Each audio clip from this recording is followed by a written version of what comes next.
तो आज की कहानी है एक 22 साल के लड़के की जिसे 40 साल की डिवोर्सी औरत से प्यार हो जाता है और वो इसकी केनी चेनी बनाता है। मूवी के स्टार्ट में हम देखते हैं डेविड को जो एक पेंटर है और इसके बाद हम रूफी नामी एक औरत को देखते हैं जिसकी उम्र 32 साल है और इसके हस्बैंड ने बगैर किसी वजह से उसे तलाक दे दी है जिस वजह से वो डिप्रेशन में चली जाती है और इन सब की वजह से वो अपने काम पर फोकस ही नहीं कर पाती। अगले दिन रूफी अपने थेरेपिस्ट से मिलने जाती है जिसका नाम लीजा है। वो उसे बताती है कि मैं एक अच्छी वाइफ थी और 9 सालों में मैंने कोई गलती नहीं की और अचानक मेरे हस्बैंड ने मुझे छोड़ दिया। लीजा रूफी को उसके पास्ट के बारे में ज्यादा कुछ ना सोचने को कहती है और उसे मूव ऑन करने को कहती है। दूसरी तरफ हम डेविड को उसके दोस्त के साथ देखते हैं जो उसकी दोस्त की एक्स गर्लफ्रेंड के घर जा रहे थे क्योंकि उसने उसके दोस्त को चीट किया था और आज वो उसके फेस पर केक मारने जा रहे थे क्योंकि वो उससे रिवेंज लेना चाहते थे। वो उस लड़की से मिलता है और उसके मुंह पर केक मार के वहां से भाग जाता है। उसी रात डेविड अपने दोस्तों के साथ फिल्म देखने जाता है। अपने कुछ दोस्तों की वजह से रूफी से मिलता है। वो दोनों एक दूसरे से बात करने लगते हैं और कहीं ना कहीं वो दोनों एक दूसरे को पसंद करने लगते हैं। रूफी डिप्रेशन में थी और मूव ऑन करना चाहती थी और डेविड भी उसकी कटीली अदाओं से खुद को बचा नहीं पाता।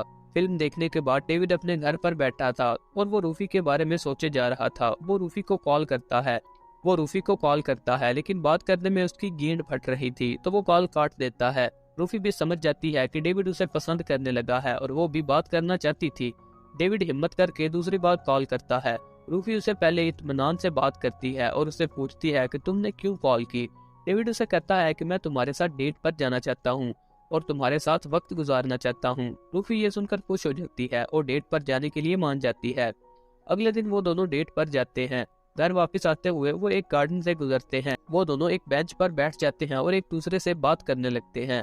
वो एक दूसरे को अपनी पसंद और नापसंद के बारे में बताते हैं। वो दोनों एक दूसरे को किस करने लगते हैं। अगले दिन रूफी अपनी थेरेपिस्ट से मिलने जाती है।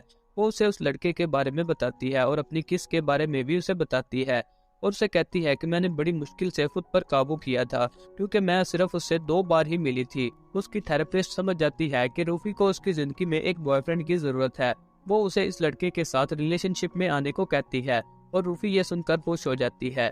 वो डेविड के साथ रिलेशनशिप में आ जाती है। कुछ दिनों बाद डेविड रूफी से मिलने उसके घर आता है और वो एक दूसरे से बात करने लगते हैं और थोड़ी देर बाद बात करने के वो एक दूसरे से इंटीमेट हो जाते हैं।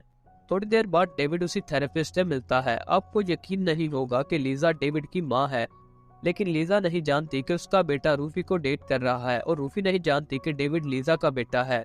धीरे धीरे वो दोनों एक दूसरे के और करीब आने लगते हैं और ज्यादा वक्त एक दूसरे के साथ गुजारने लगते हैं।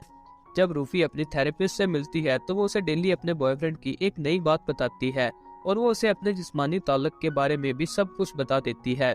पहले तो लीजा को पता नहीं चलता कि वो उसके बेटे के बारे में बात कर रही है, लेकिन रूफी उसे अपने बॉयफ्रेंड के बारे में सब कुछ बताना शुरू कर देती है तो उसे शक हो जाता है कि वो उसके बेटे डेविड के बारे में बात कर रही है। जब लीजा को सारी सच्चाई पता चल जाती है तो वो डिप्रेशन में चली जाती है क्योंकि इसके बेटे की उम्र 20 साल थी और लीजा की उम्र 32 साल थी। लीजा अपनी थेरेपिस्ट से मिलने जाती है और उसे डेविड और रूफी के बारे में बताती है तो उसकी थेरेपिस्ट उसे बताती है कि डेविड अभी नौजवान है और इसके साथ मजे कर रहा है। थोड़ी देर बाद वो खुद ही इसे तंग आकर उसे छोड़ देगा। तुम उन दोनों की फिक्र मत करो और अपने काम पर ध्यान दो। डेविड रूफी को आर्ट गैलरी में ले जाता है जहाँ पर वो उसे अपनी सारी पेंटिंग दिखाता है। रूफी इसकी पेंटिंग देखकर काफी इम्प्रेस हो जाती है। इसके बाद वो दोनों डिनर करने लगते हैं और वहीं पर एक दूसरे से इंटीमेट होने लगते हैं। अगले दिन रूफी अपने थेरेपिस्ट से मिलने जाती है और उसे अपनी फैंटेसी के बारे में बताती है। वो उसे ये तक बता देती है कि डेविड उसे किस पोजीशन में उसकी गेंद लेता है। वो उसे काफी अजीब बातें बताती है और लीजा शॉक हो जाती है क्योंकि रूफी उसे उसके बेटे के बारे में बात कर रही थी, लेकिन लीजा बिल्कुल नॉर्मल बिहेव करती है ताकि रूफी को उस पर शक ना हो। अगले दिन डेविड कपड़े पैक कर रहा था। लीजा उससे पूछती है तुम कहाँ जा रहे हो। डेविड कहता है कि मैं अपने फ्रेंड के साथ ट्रिप पर जा रहा हूँ। उसी दिन रूफी अपने थेरेपिस्ट से मिलने आती है और वो उसे बताती है कि मैं कुछ दिनों के लिए थेरेपी सेशन पर नहीं आ पाऊंगी क्योंकि मैं अपने बॉयफ्रेंड के साथ ट्रिप पर जा रही हूँ। रूफी लीजा को कहती है कि मैं तुम्हें अपनी ट्रिप की सारी बातें बताऊंगी। लीजा को यह सुनकर बहुत गुस्सा आता है क्योंकि उसके बेटे ने उसे झूठ बोला था, लेकिन वो उसे कुछ नहीं कहती। डेविड और रूफी ट्रिप पर चले जाते हैं। होटल में पहुंचकर सबसे पहले वो दोनों एक दूसरे से इंटीमेट होते हैं। कुछ दिन एक दूसरे के साथ गुजारने के बाद डेविड रूफी से तंग आ जाता है। रात को वो रूफी से इंटीमेट होने से मना कर देता है और वो इसे पूरी तरह से इग्नोर करने लगता है। तो रूफी को एहसास होता है कि वो अब एक साथ नहीं रह सकते। तो रूफी सोचती है कि वो क्या कर रही है। डेविड इससे छोटा है और उसके पास कोई जॉब भी नहीं और वो अपने फ्यूचर के बारे में सोचने लगती है। ट्रिप खत्म होने के बाद रूफी अपने थेरेपिस्ट से मिलने जाती है और वो डेविड के बारे में बुरे तरीके से बात करने लगती है। लीजा को बहुत गुस्सा आता है और वो उसे बताती है कि वो मेरा बेटा है। रूफी ये सुनकर शॉक हो जाती है। रूफी सोचने लगती है कि उसने लीजा को अपने जिस्मानी ताल्लुक के बारे में सब कुछ बता दिया था। उसे इतनी शर्म आती है कि वो लीजा से नजरें तक नहीं मिला पाती। इसके बाद लीजा अपने बेटे डेविड को कॉल करती है और उसे रूफी के बारे में सब कुछ बता देती है।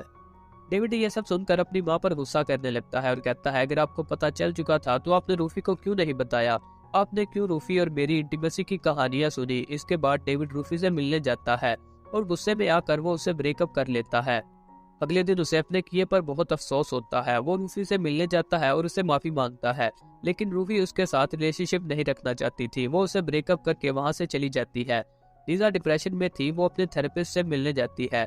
कुछ दिनों बाद डेविड एक पार्टी में जाता है जहाँ पर वो एक लड़की से मिलता है। वो दोनों रात को इंटीमेट हो जाते हैं। सुबह डेविड उस लड़की का नाम पूछता है तो उसे पता चलता है कि वो लड़की रूफी के ऑफिस में काम करती है। कुछ दिनों बाद डेविड सुपरमार्केट में जाता है जहाँ पर वो रूफी से मिलता है। वो उससे बात करने की कोशिश करता है। वो दोनों एक दूसरे पर काबू नहीं रख पाते। वो घर जाकर एक दूसरे से इंटीमेट हो जाते हैं और फिर से रिलेशनशिप में आ जाते हैं। डेविड रूफी को अपनी फैमिली से मिलवाने लाता है। लीजा रूफी को पहले से ही जानती थी तो वो अपने बेटे की वजह से उसे एक्सेप्ट कर लेती है। सब कुछ ठीक होने वाला था कि रूफी को पता चलता है कि डेविड ने उसकी कोलीग के साथ रात गुजारी है। वो डेविड से ये बात पूछने के लिए मिलती है, लेकिन डेविड इस बारे में उसे कोई बात नहीं बताता। उसे बहुत अफसोस होता है और वो वहाँ से चली जाती है। डेविड अपनी मॉम को बताता है कि मुझे क्या करना चाहिए। लीजा उसे कहती है कि रूफी तुम्हारी मोटिवेशन है। जब वो तुम्हारी जिंदगी में आई तुम अपनी जिंदगी को लेकर सीरियस हो गए और तुम अपने कैरियर पर फोकस कर रहे हो। तुम्हें रूफी से माफी मांग लेनी चाहिए और इस रिलेशनशिप को कंटिन्यू करना चाहिए। डेविड रूफी से माफी मांगने जाता है तो वो समझ जाती है कि डेविड उससे काफी छोटा है और अब उसे अपने फ्यूचर पर ध्यान देना चाहिए। रूफी उसे अपने फ्यूचर पर फोकस करने को कहती है और वो उसे ब्रेकअप कर लेती है, लेकिन डेविड नहीं कर पाता और चला जाता है। एक साल बाद वो रूफी को एक होटल में देखता है। वो दोनों एक दूसरे को एक प्यारी सी स्माइल देते हैं और वो भी समझ जाता है कि उस दिन रूफी ने ठीक फैसला लिया था। और हमारी मूवी यहीं पर खत्म हो जाती है। जैसा कि आप जानते हैं हमारा चैनल नया है लेकिन उसके खास सब्सक्राइबर भी नहीं है, तो वीडियो को एंड तक देखा है तो हमारे चैनल को जाते जाते सब्सक्राइब जरूर कर देना और बेल आइकन को जरूर प्रेस करना। अगर आप हमें फेसबुक पर देख रहे हैं तो फॉलो को जरूर दबाइएगा। Thanks for watching.